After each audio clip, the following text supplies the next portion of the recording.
మన ప్రభు అయిన యేసుక్రీస్తు నామములు మహిమగల సంఘము తరపున మీ అందరికీ నా హృదయపూర్వకమైన ధన్యవాదాలు తెలియజేస్తున్నాను. వందనాలు. బాగున్నారండి? బాగున్నారా? ఖుషిగా ఉన్నారా? ఆనందంగా ఉన్నారా? ఎల్లప్పుడూ సంతోషించమని దేవుడు వాక్యాన్ని లేఖనాలు సెలవిస్తున్నాయి. మరి అంశాన్ని బట్టి మీతో మాట్లాడుతున్నాను. దేవునికి కోపము పుట్టించు సందర్భాలను మనం విందాం. దేవుడికి ఏ పని చేస్తే కోపం వస్తుంది, ఏ పనులు చేస్తే సంతోషం వస్తుంది? ఏమండి, మరి మీరు ఏ పనులు చేస్తూ ఉన్నారు? దేవునికి ఇష్టంగా బ్రతుకుతున్నారా, లేకపోతే ఇష్టంగా లేక దేవునికి కష్టపెడుతూ ఉన్నామా, బాధ పెడుతున్నామా అనే విషయాలు ఆ సందర్భాల్లో మీకు తెలియజేస్తూ ఉన్నాడు పరిశుద్ధాత్మ దేవుడు. మరి వినగల శక్తి మీకుందా? వినగల శక్తి మీకు ఉన్నట్టయితే ఒకసారి క్లాప్స్ కొడదామా? చూడండి, సంఖ్యాకాండం రండి. సంఖ్యాకాండము 11వ అధ్యాయం 1వ వచనం పేజీ.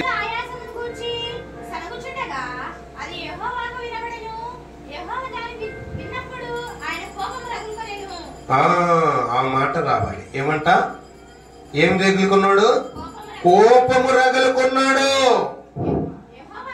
యెహోవా అగ్ని వారిలో రగులుకొని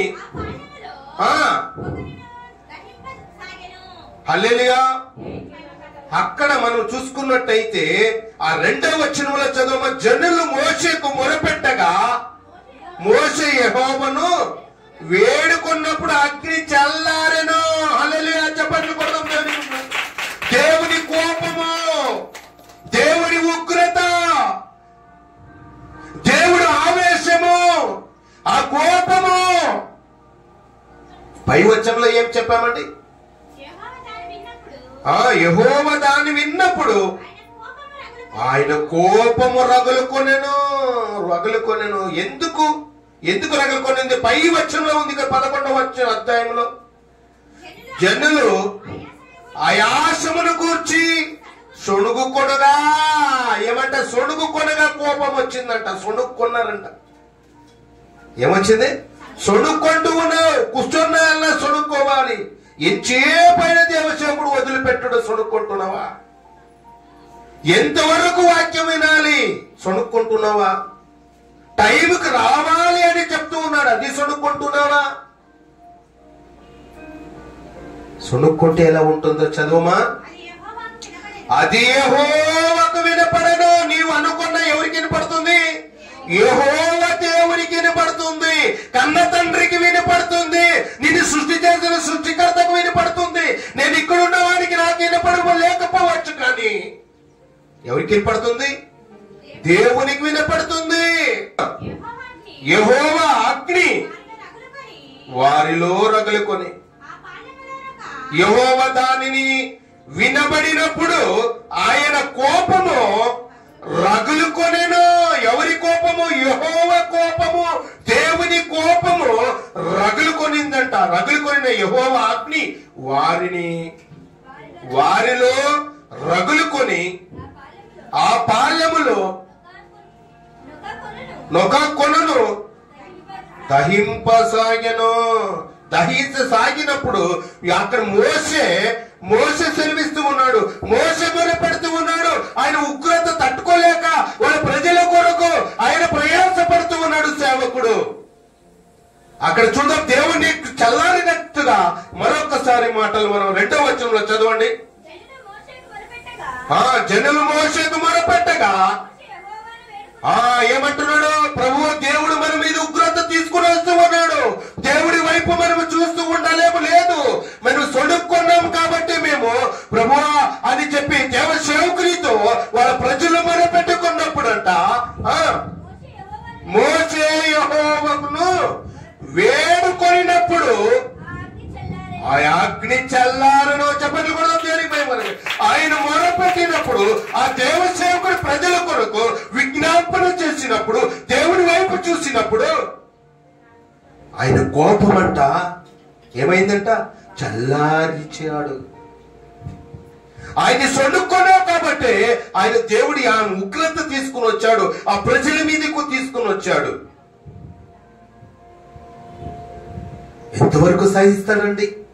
నా బిడ్డలు పరలోకానికి తీసుకొని పోవాలని ఎంతో త్యాగం చేశాడు. మన ప్రభు అయిన యేసుక్రీస్తు ప్రభుని ఈ లోకానికి పంపించాడు. ఆయన సొగసు స్వరూపము లేకున్నట్టుగా నలగొట్టబడ్డాడు. శిరస్థానమును వంగిపోయారు. చాలా మంది సిలువలో బలి అయి ఆ రక్తము ద్వారా పరిశుద్ధత, నీతిమంతుడుగా, నిష్కలంకం లేనివాడిగా అందరినీ కూడా పరిశుద్ధంగా ఉంచి ఉన్న మన ప్రభు అయిన యేసుక్రీస్తు ప్రభుని త్యాగం చేసినట్టుగా మనం లేఖనాల్లో చూస్తూ ఉన్నాం. ఇప్పటికీ మారడం లేదు. మీ జీవితాలు మారలేం లేదు. మీ బ్రతుకులు మారడం లేదు. నీ స్వరూపమును మనం చూద్దాం. మోషే మొరపెట్టినప్పుడు ఆయన చల్లారే కోపం చల్లార్చాడు అనే మాట మనం చూసుకున్నాం. రెండో మాటలకు వెళ్దాం. 2వ సామ్యులు 6వ అధ్యాయం 7వ వచనం. యెహోవా కోపము ఎవరి మీద రగులుకొనిందంట? ఉజ్వా అనే ఒక వ్యక్తి ఉన్నాడు అక్కడ. అతను చేసిన తప్పుల బట్టి దేవుడు ఏమంట? ఆ క్షణమే, ఎప్పుడు కాదండి, ఎప్పుడు కాదండి. 1 సంవత్సరం వదిలిపెట్టాడా? ఒక 2 సంవత్సరాలు వదిలిపెట్టాడా? 2 సంవత్సరాలు క్షమించుకొని వచ్చాడా? ఏమంట? ఆ క్షణమే. మరొకసారి చదువుమా. దేవుడు యెహోవా కోపము ఉజ్జో మీద రగులుకొనెను. చెప్పండి కూడా దేవునికి మహిమకరంగా. అక్కడ మనం ఏమిటో సొడుక్కున్నారు కాబట్టి ఆయన ఉగ్రత చూపించాడు. ఇక్కడికి వచ్చేసరికి ఎవరి మీద రగులుకున్నాడంట? ఉజ్జో అని ఒక వ్యక్తి ఉన్నాడు. ఆ వ్యక్తి మీద అంట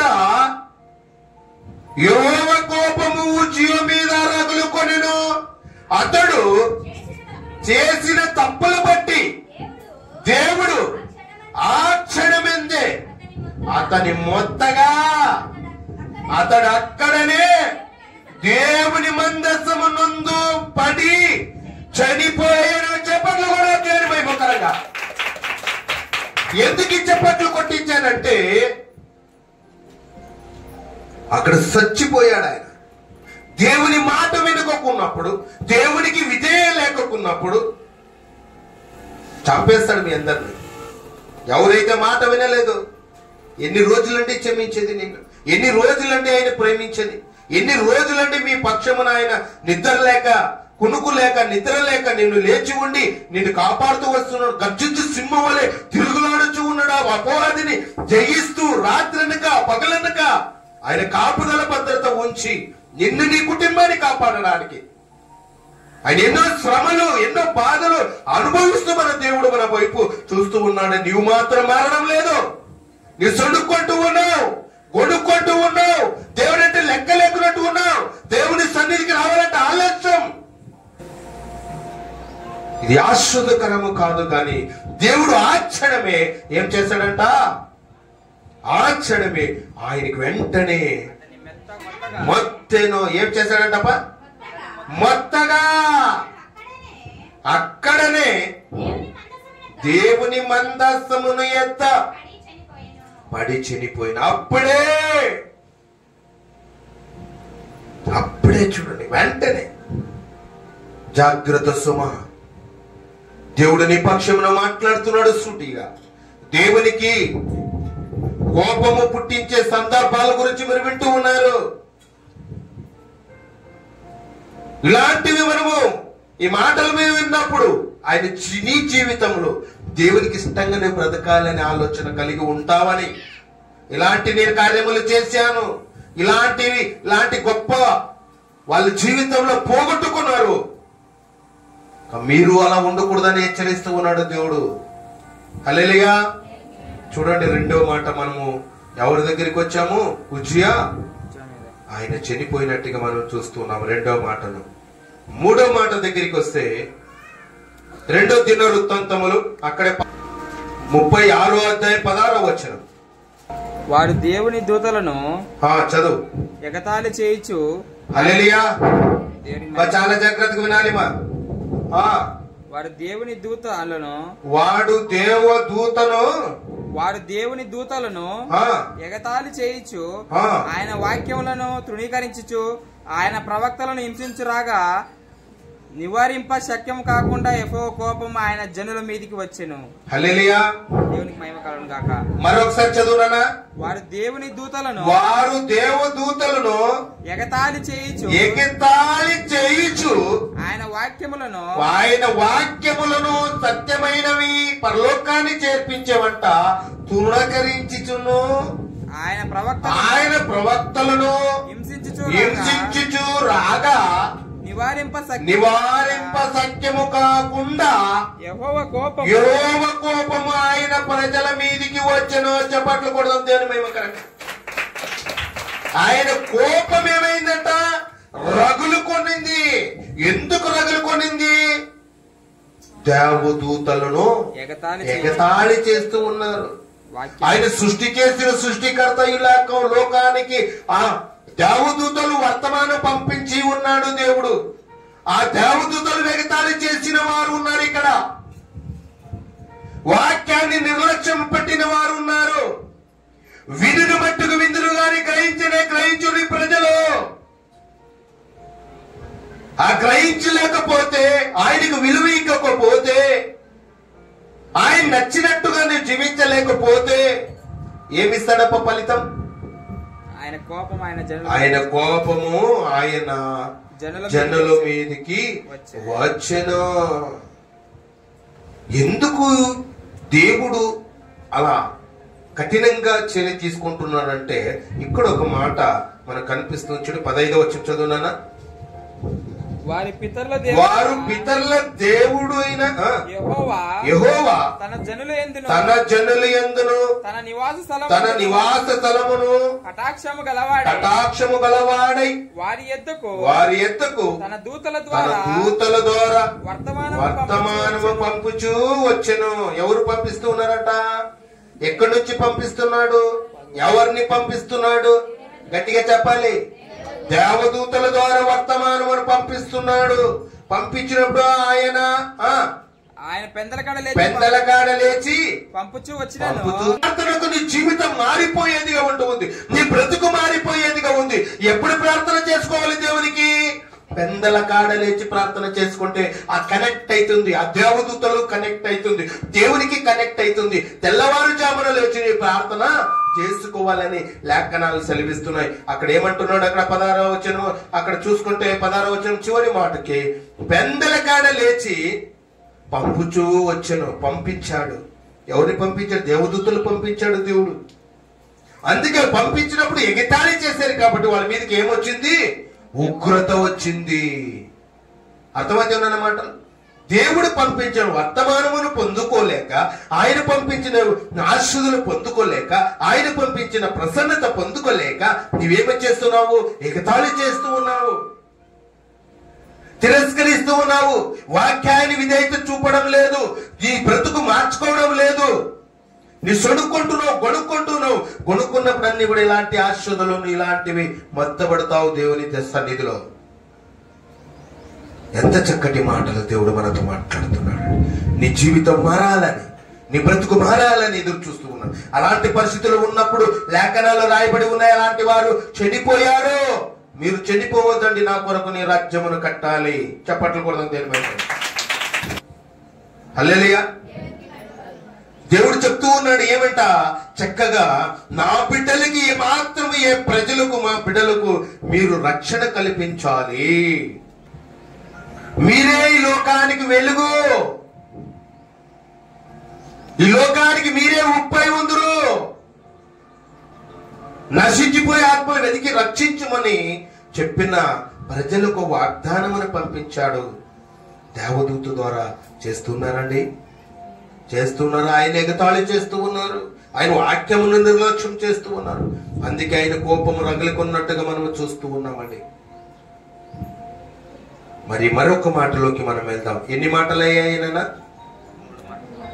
3 మాటలు అయ్యాయి. 4వ మాటలోకి మనం వెళ్దాం. చూద్దాం. చూడండి, యోబు అక్కడ 42వ అధ్యాయం 7వ వచనం. చూసావా ఆయన ఎలాంటి జీవితం కలిగి ఉన్నాడు? నా సేవకుడైన యోబు ఉన్నాడు అక్కడ. యోబు పలికినట్లు మీరు నన్ను గూర్చి యుక్తమైనది పలకలేదు గనక నా కోపము నీ మీదను నీ స్నేహితుల మీదను మండుచున్నది. చూసావా? యుక్తమైనది, సత్యమైనది, పరలోకాన్ని చేర్పించేది ఏం చేశారు? అప్పుడు తుణకరించారు. యోబు గురించి చెప్తూ ఉన్నాడు మన కన్న తండ్రి. ఏం చెప్తున్నాడు? నా సేవకుడైన యోబు పలికినట్లు మీరు నన్ను గూర్చి యుక్తమైనది పలకలేదు, సత్యమైనది పలకలేదు. ఏమండి? పలకలేదు గనక నా కోపము నీ మీదను నీ ఇద్దరు స్నేహితుల మీదను మండుచున్నది. హల్లెలూయా. చూసావా? ఇక్కడ మండుచున్నది అనే మాట. ఎందుకంటే ఇక్కడ ఏముంది?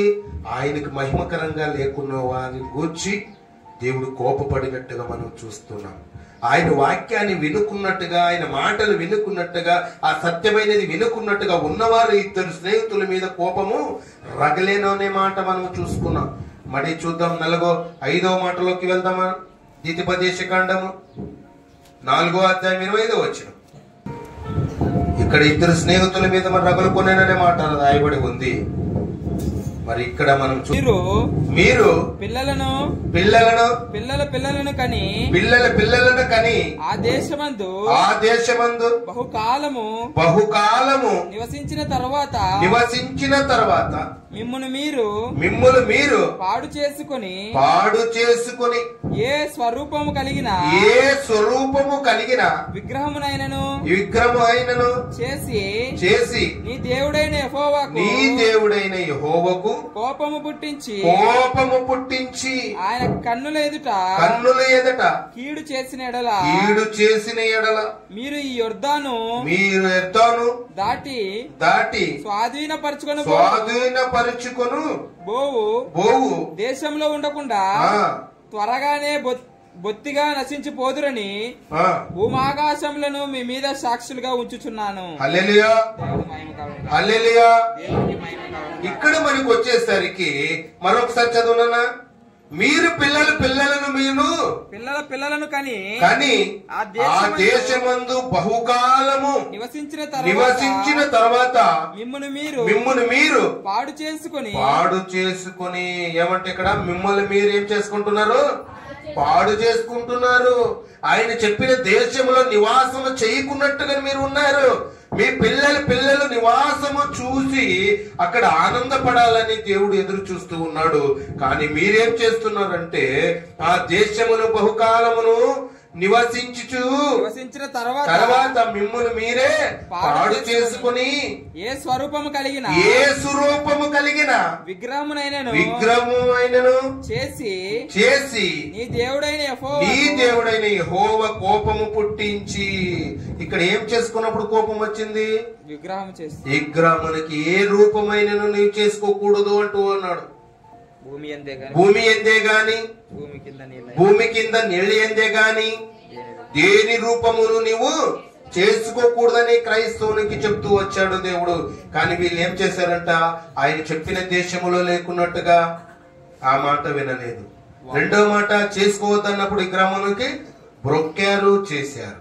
రెండో మాట, ఆ రెండో మాటకి దేవునికి ఏమొచ్చింది? కోపము పుట్టించి ఆయన కన్నులు ఎదట కీడు చేసిన ఎడల ఆయన కన్నులు ఎదట ఏం చేశారంట? వాళ్ళు కీడు చేశారు.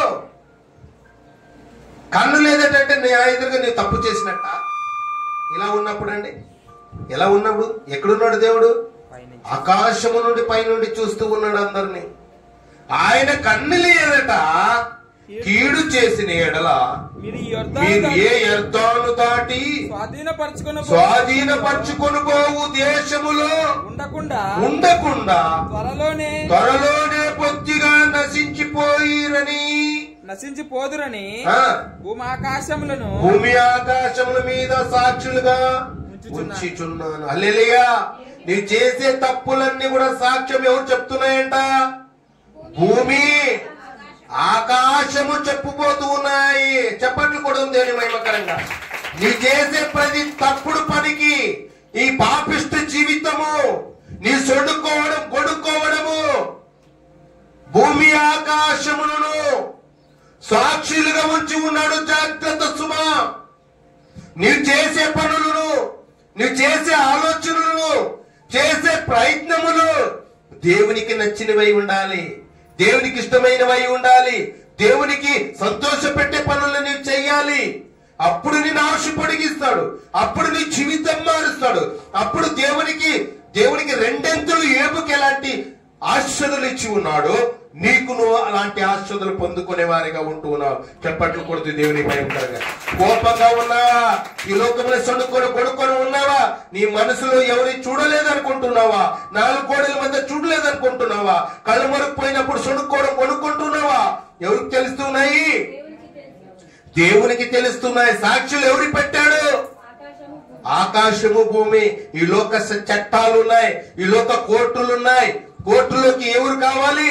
సాక్షులు కావాలి, చూసిన వ్యక్తులు కావాలి. వాళ్ళు అక్కడికి వచ్చి చెప్పిన తర్వాతనే ఆ శిక్ష అమలులోకి వస్తాయి. అలాగే ఎవరు పెట్టారంటే దేవుడికి కూడా సాక్ష్యము. నేనైతే చూస్తూ ఉన్నాను, నేనైతే కళ్ళు వాళ్ళ మీద ఉంచి ఉన్నాను, నేనైతే ఆకాశం నుండి చూస్తూ ఉన్నాను, కానీ మీరు సాక్షులుగా ఉండాలి అని చెప్పి ఈ భూలోకములో నివాసం చేస్తున్నావే, ఈ భూమి సాక్ష్యం, ఆకాశము చూస్తూ ఉన్నదే, ఆకాశము నీ 2 కూడా నీకు సాక్షులుగా ఉంచి ఉన్నాడంట దేవుడు. నీ తప్పు చేయడానికి ఎక్కడ ఆస్కారం ఉండవద్దు. నువ్వు యథార్థంగా జీవించు, యథార్థమైన జీవితం కలిగి ఉండు, నీ బ్రతికే మార్చుకో. ఒకప్పుడు అలా ఉన్నావేమో, దేవుడు సాక్షిగా నీకు ఉంచాడు. ఈ తీర్పులో నీవు ఉండవలసినదై ఉంది, దేవునికి లెక్క చెప్పాల్సింది ఉంది. ఈ లోకానికి నీవు ఒక లెక్క ఉంది, ఈ లోకానికి వచ్చావు. ఆ లెక్క సంపూర్ణంగా పరిపూర్ణంగా దేవునికి సమర్పించే వ్యక్తిగా ఉండాలని దేవుడు సూటిగా మనందరితో మాట్లాడుతున్నాడు. చాలా మంది విగ్రహాల దగ్గరికి వెళ్తారు, పూజలు పునస్కారాలు చేస్తూ ఉంటారు, అక్కడికి కూడా మీరు వెళ్తూ ఉంటారు. క్రైస్తవుడా, నీవు ప్రత్యేకంగా వాళ్ళకి తెలియని సత్యం వాళ్ళకి మనం తెలియజేసే వ్యక్తులై ఉండాలి. దేవునిలో నుండి వచ్చిన వారు, దేవుని దగ్గరికి మనం వెళ్ళాలి.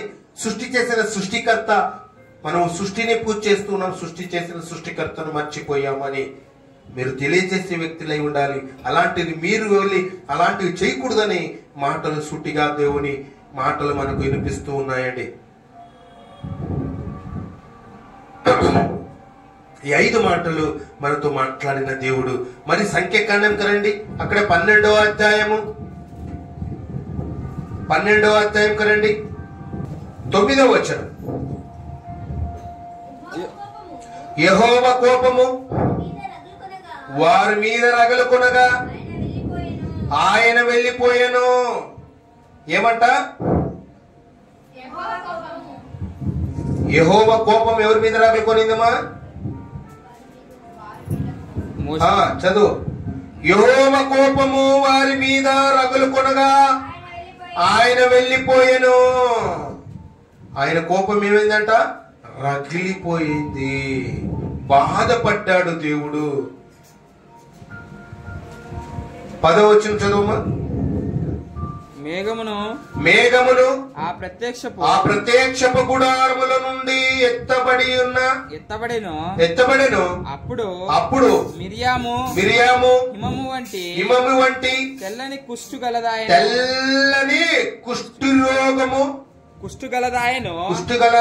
అయిను అహరోను మిరియాము వైపు చూచినప్పుడు ఆమె కుష్ఠుగలదిగా కనబడెను. హల్లెలూయా. ఏదో తప్పు చేశాను సార్, క్షమించాలి, కానీ దేవుడు ఇలా రోగాలు పెడితే ఎలా, ఇలా చనిపోతే ఎలా? ఆ మందస్తు ముందు వచ్చాయని చనిపోయాడు, మరలా ఇక్కడికి చూస్తే నీవే ఇలా చేస్తే ఎలా ప్రభు అంటావా? గర్జించు సింహం వలె అపవాది నుండి తప్పించిన దేవుడు, సృష్టి చేసిన సృష్టికర్తకు బాధ ఉంటుందో లేదమ్మా? నీ మాట వినలేదంటే ఎలా ఉంటుంది? నీ కన్న తండ్రికే నీవు మాట వినలేదంటే ఎంత బాధేస్తుందండి. మరి పుష్టించిన వానికి, సృష్టి చేసిన సృష్టికర్తకి బాధ ఉండదా? నీ తప్పిపోతే బాధ ఉండదా? ఆయన మాట వినుకోకపోతే బాధ ఉండదా? మరొక మాట మనం చూడాలని ఆశపడుతూ ఉన్నాను. 16వ అధ్యాయం కరండి, అక్కడే సంఖ్యాకాండం 16వ అధ్యాయం 41వ వచనం చదువునా. మరనాడు ఇశ్రాయేలుల సర్వ సమాజము మోషే అహరోనులకు విరోధముగా సొనుగుచు మీరు యెహోవా ప్రజలను చంపితిరని చెప్పి సమాజము మోషే అహరోనులను విరోధముగా కూడెను. వారు ప్రత్యక్షపు గుడారము వైపు తిరిగి చూడగా ఆ మేఘము దాని కమ్మెను, యెహోవా మహిమయు కనబడెను. హల్లెలూయా. ఇక్కడ ఏం 41వ వచనం మరొకసారి చదువునా. మరనాడు ఇశ్రాయేలులు సర్వ సమాజం మోషే అహరోనులకు విరోధముగా సొనుగుచు ఏం చేశారంట? విరోధముగా. ఎవరెవరికి? అహరోనులకు మోషేకు విరోధంగా బ్రతికారు, విరోధంగా మాట్లాడారు, నిష్ఠురంగా మాట్లాడారు, అవమానంగా మాట్లాడారు, నిర్లక్ష్యం పెట్టారు, దేవుని మాటలంటే లెక్క లేకున్నట్టు బ్రతికారు. అలాంటి వారికి దేవసేవకులకు కూడా గౌరవించలేని పరిస్థితులు అలాంటివి చేసినప్పుడు ఆ మాటలలో నుండి ఆయనకి కోపము రగలేను అనే మాట మనము చూసుకుంటున్నాం. సేవకుల మీద సొనుక్కున్నారంట. సేవకుల మీద, దేవసేవకులు. నేనున్నాను కదా, నా గురించి కూడా చాలా మంది సొనుక్కుంటే ఏమొస్తాయి? మీకు శాపాలు వస్తాయి, రోగాలు వస్తాయి. అర్థమవుతున్నాయి? సేవకుల మాట వినకపోతే ఏం చేశాడు? రోగాలు వచ్చాయి, నశించిపోతారు. ఎందుకంటే ఆ దేవదూతలు పంపించాడు వర్తమానం అని అవమానపరిచినందుకే దేవునికి కోపం వచ్చింది. సేవకులైనా దేవదూతలైనా మాటలు చక్కగా జాగ్రత్తగా మీ కొరకు, మీ సేవం కొరకే ఇంత గొంతు ఇప్పి మనము అన్ని పరిశోధన చేసి మహా జ్ఞానాన్ని నేర్చుకుని మీ అందరికి నేను పంచుతూ ఉన్నప్పుడు ఎలా ఉంటుందండి? నీ సొనుక్కుంటే ఎలా ఉంటుంది? గొణుక్కుంటే ఎలా ఉంటుంది? ఆ బాధ ఎవరికి తెలుస్తుంది? దేవునికి తెలుస్తుంది. ఆ ఉగ్రత ఎవరి మీదకి వస్తుంది? ఎవరైతే సొనుక్కుంటారో. అవసరం అండి? అర్థమైతున్న మాటలు చెప్పట్లు కూడా దేవునికి భయం. మరొక మాట మీకు తెలియజేస్తూ ఉన్నాను. సంఖ్యాకాండం 32వ అధ్యాయం 9-10 వచనాలు చూద్దాం. చూడండి. వారు ఎష్కోలు లోయలోనికి వెళ్లి ఆ దేశమును చూచి ఇశ్రాయేలు హృదయములను అధైర్యపరచిరి గనుక యెహోవా తమకిచ్చిన దేశమునకు వారిని వెళ్లిపోయిరి. వారు వెళ్ళకపోయారు కాబట్టి ఏమొచ్చింది చూడప్ప? ఆ దినమున యెహోవా కోపము రగిలెను. హల్లెలూయా. చెప్పిన మాట వినలేదు. అక్కడ ఎవరు వినలేదు? ఇశ్రాయేలు ప్రజలు వినలేదు. ఆ వినలేకుంతలకి ఆయనకి ఏమొచ్చింది? కోపం వచ్చింది. ఆ దినమును యెహోవా కోపము రగిలుకొనెను. ఆయన కోపము రగిలుకొనింది. ఎందుకంటే నీకు చెప్పిన మాట నీ వినలేదంటే నీ క్షేమం కొరకు చెప్పాడు. ఆ దేశంలో ఉంటే నీకు ఏ ప్రమాదం రాదయ్యా, నీవెక్కడ ఉంటే అక్కడ దేవుడు నేను అవేవి కూడా నీ దగ్గరికి రాకున్నట్టుగా నేను చేస్తానంటున్నాడు. ఏవి నీ దేశంలో అడుగు పెడుతున్నావు ఆ దేశంలోనే మృగాలు లేకున్నట్టు చేస్తాను. నేను వాగ్దానం ఇచ్చే దేవుడు, నమ్మదగిన దేవుడు, నీ పక్షం ఉన్న దేవుడు. నా మాటని శ్రద్ధగా వినిడలా సమస్త జనముల కంటే నిన్ను నేను హెచ్చించదును. దేవుని మాట వినుకోకున్నట్టుగా యోనా కూడా ఎక్కడికి వెళ్ళాడు? దేవుని మాట వినుకోకున్నప్పుడు ఏనా ఎక్కడికి వెళ్ళాడు? ఏ గ్రామానికి వెళ్ళాడు? ఏం చేశాడు దేవుడు? చేప కడుపులో 3 రోజులు వానికి బుద్ధి రావాలని బుద్ధి నేర్పాడు. ఆ దేవుడు చెప్పిన మాట వినుకోకున్నట్టుగా వేరే గ్రామానికి వెళ్తున్నాడు ఆయన. దేవుని మాట విలువ ఇవ్వకున్నట్టుగా వెళ్తూ ఉన్నాడు. ఏ గ్రామము ఏ పట్టణము కొద్దిగా చదవగలరా? నినేవే పట్టణ దోషములు నాకు దృష్టికి ఘోరమైన గనుక. ఏమంటే ఎవరి దృష్టికంట? దేవుని దృష్టికి ఘోరమైనది ఆ ప్రాంతం. నీవు లేచి నినేవే మహాపట్టణమునకు పోయి దాని దుర్గతి కలుగునని ప్రకటింపుము. అయితే యెహోవా సన్నిధిలో నుండి తర్కీషు పట్టణమునకు పారిపోవాలని యోనా పోయి తర్కీషుకు పోవు ఒక ఓడను చూచి ప్రయాణమునకు కేవు ఇచ్చి యెహోవా సన్నిధిలో నిలవక ఓడవారితో కూడా తర్షీషునకు పోవుటకు ఓడ ఎక్కెను. హల్లెలూయా. ఏ ప్రాంతానికి వెళ్ళమన్నాడు దేవుడు? నినేవే పట్టణానికి వెళ్ళమంటే ఈయనేం చేశాడు? తర్షీషు పట్టణానికి. ఆ పట్టణానికి ఏ పట్టణం అది? తర్షీషు పట్టణానికి వెళ్ళాడు. ఆయనకు కోపము రగిలిపోయింది, కోపం వచ్చేసింది, సునామీ ఇచ్చేశాడు, తుఫానుతో గాలి ఇచ్చేసి ఆ సముద్రంలో ఓడ పోకున్నట్టుగా ముందుకి తల్లడిల్లిపోయేటట్టుగా చేసేసాడు. కోపం రగిలిపోయింది దేవునికి. నా మాట వినుకున్నట్టు ఉన్నాడే. నేను వేరే గ్రామానికి వెళ్ళమంటే ఆ గ్రామానికి పోకున్నట్టుగా ఈయన ఒక సొంతంగా నిర్ణయం చేసుకుని వెళ్తున్నాడే. నా మాట విలువ లేదని చెప్పి ఈయనని కూడా ఏం చేశాడు? నాశనం చేశాడా? పాడైపోని అన్నాడా? లేదండి, కాపాడాడు. ఆయన్ని 3 రోజులు ఎవరి కడుపులో ఉన్నాడు? చేప గర్భంలో ఉన్నాడు. ఆ ఓడ యజమాని తీసుకొని బయటికి పారేశారు ఆయన్ని. అది ఆగ్నేయిస్తూ ఉన్నాడు దేవుడు, చేప నీ నోటు నీ గర్భంలో దాచుకో 3 రోజులు, ఆయనకి బయటికి పోయి కక్కేయి. అప్పుడు బుద్ధి వచ్చింది ఆయనకి, బుద్ధి వచ్చింది. దేవుని మాట వినుకోకపోతే నాకు శిక్ష ఉంది అని తెలుసుకున్నాడు, బుద్ధి వచ్చింది. అప్పుడు అక్కడి నుంచి దేవుని సేవసు ఆయన చెప్పిన మాట ఖచ్చితంగా చేసుకుంటూ వచ్చాడు. ఈయన ఇక్కడ కూడా ఎవరికి వచ్చింది అంట? మనం మోషే అరోనుల మాట వాళ్ళు వినలేదు కాబట్టి ఆయన కోపము రగులుకొనేననే మాట మనం చూసుకుంటున్నాం. మరొక మాటలోకి మనం వెళ్దాం. మొదటి రాజులకు రండి, 16వ అధ్యాయం. యెహోవా వాక్కు హనాని కుమారుడైన యోహుకు ప్రత్యక్షమై బయోషాను గూర్చి ఇలాగ సెలవిచ్చెను. నేను నిన్ను మంటిలో నుండి తీసి హెచ్చింపజేసి ఇజ్రాయేలు వారకును నా జనుల మీద నిన్ను అధికారిగా చేసి తిని, అయినను యారోబోము ప్రవర్తించిన ప్రకారము నీవు ప్రవర్తించుచు ఇజ్రాయేలు వారకు నా జనులు పాపము చేయుటకు కారకుడవై వాడి పాపము చేత నాకు కోపం పుట్టించి ఉన్నావు. హల్లెలూయా. ఏమంట? పాపానికి కారణాలు ఎవరయ్యారు అక్కడ? ఏమంట? కనానీయ బయోషా ఏం చేశాడంట? యెహోవా వాక్కు హనాని కుమారుడైన యోషుకు ప్రత్యక్షమయ్యాడంట దేవుడు. బయోషాను గూర్చి ఇలాగు సెలవిచ్చెను. నేను నిన్ను మంటిలో నుండి తీసి హెచ్చింపజేశాడట. మట్టిని చేసి మట్టిలో నుండి ఏం చేశాడు? హెచ్చింపు అంటే జీవాత్మ ఊదాడు, హెచ్చింపు చేశాడు. అందరికన్నా నేను హెచ్చింపు చేశాడు. ఓకే.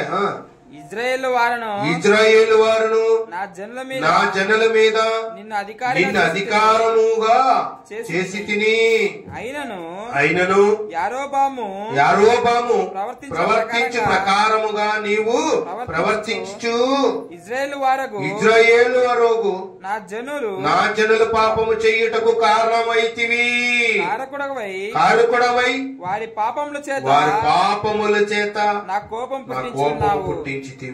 పుట్టించి ఉన్నావు. ఆయన కోపం, ఆయన ప్రజలను కాపాడమని చెప్తే ఆయన ఏం చేశాడు? పాపానికి కారకుడయ్యాడు. పాపానికి కారకుడయ్యాడు. ఆ కారకుడైనందుకు దేవునికి ఏమొచ్చింది? కోపం వచ్చినట్టు ఆ సందర్భం మనం చూస్తూ ఉన్నామండి. ఎంత చక్కటి మాటలు. మరి 2వ దినవృత్తాంతములకు రండి, 33వ అధ్యాయము 6వ వచనం. బెన్హిన్నోము లోయనందు అతడు తన కుమారులను అగ్నిలో గుండా దాటించి ముహూర్తములను విచారించుచు మంత్రములను చిల్లగింతినను వాడక చెయ్యు కర్ణ పిచాశములతోనూ సోదెగాండ్రతోనూ సాంగత్యము చేయుచు యెహోవా దృష్టికి బహుగా చెడు నడత నడుచుచు ఆయనకు కోపము పుట్టించెను. హల్లెలూయా. దేవునికి మహిమ. ఏం చేశారంటే అక్కడ? ఎవరున్నారు అక్కడ? సోదేగాండ్లతో సంగత్యము చేసిన వారి గురించి. సోదేగాళ్ళు అంటే ఏమంట? నిన్నటి సంపూర్ణ రాత్రిలో ప్రభు చెప్పాడు. ఈ గీతలు చూపిస్తే శాస్త్రం. అవునండి, శాస్త్రవేత్తలు, మంత్రగాళ్ళు, చేతబడులు చేసేవారు. ఏమండి? చేతబడులు చేసేవారు. మరి నీ ఇంట్లో కాయ కట్టుకుంటే మంచిది, సమాధానం ఉంటుందని వాళ్ళు జత్తుకుపోయినా, వాళ్ళకి సెకండ్ ఇచ్చినా, వాళ్ళతో మాట్లాడినా. బెనిహినోము లోయందు అతడు తన కుమారులను అగ్నిలో గుండా దాటించి ముహూర్తములను విచారించుచు మంత్రములను చిల్లగింతినను వాడుక చేయు కర్ణ పిచాచములతోనూ సోదగాండ్రతోనూ సాంగత్యము చేయిచు యెహోవా దృష్టికి బహుగా చెడు నడత నడుచుచు చెడు నడత నడుచుకున్నారు. మనిషి ఏం చేశాడట? చెడు నడకలో నడిచాడు. ఎవరి దగ్గరికి వెళ్ళాడు? ఇది చాలా ప్రాముఖ్యమైనది. దేవుడు గీతలు పెట్టాడు. అది ఒక్కొక్కరికి ఒక్కొక్క రకంగా ఉంటాయి. మీకు తెలుసో తెలీదు. దేవుడు చాలా రహస్యంగా మానవుని తయారు చేశాడండి. మీరు తెలుసుకోవాలి, ఆ విషయాలన్నీ తెలుసుకోవాలి. దేవుడి వాక్యాన్ని దీవించి బలపరచును గాక. ఆమేన్.